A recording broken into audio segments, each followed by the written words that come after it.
ভেবেছিলাম আজকেই জীবনের মতো কলেজ লাইফ শেষ হয়ে যাবে, কিন্তু ইনিতা হতে দিলেন না। তো সকাল সকাল রেডি হয়ে বেরিয়ে পড়েছিলাম 7 সমুদ্র 13 নদী পার করে কলেজে যাওয়ার উদ্দেশ্যে। আমাদের টাইম দেওয়া ছিল সকাল 10:30, কিন্তু স্যাররা এসেছিলেন দুপুর 12:30টার সময়। তো যাই হোক, দীর্ঘ 3 মাসের কষ্টের ফল হলো এই যে আমাদের রিসার্চ পেপার।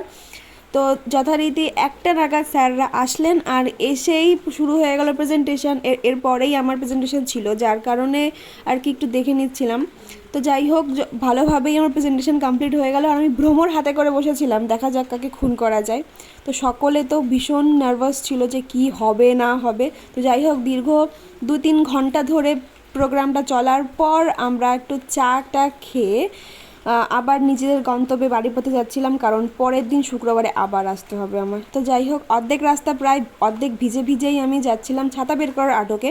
তো তারপর ট্রেন ধরে চলে আসলাম ভাইনাতে এসে একটু চপ খাওয়ার ইচ্ছা হচ্ছিলো, যার কারণে আমি নিলাম চিকেন স্যাটে, আর ও নিয়েছিল চিকেন পকোড়া। দুটোই দারুণ ছিল, এই দোকানের পকোড়াগুলো হেভি টেস্ট হয়। তো যাই হোক, আজকের জন্য এটুকুই। সকলে লাইক শেয়ার সাবস্ক্রাইব করে দিও, অ্যান্ড বাই বাই।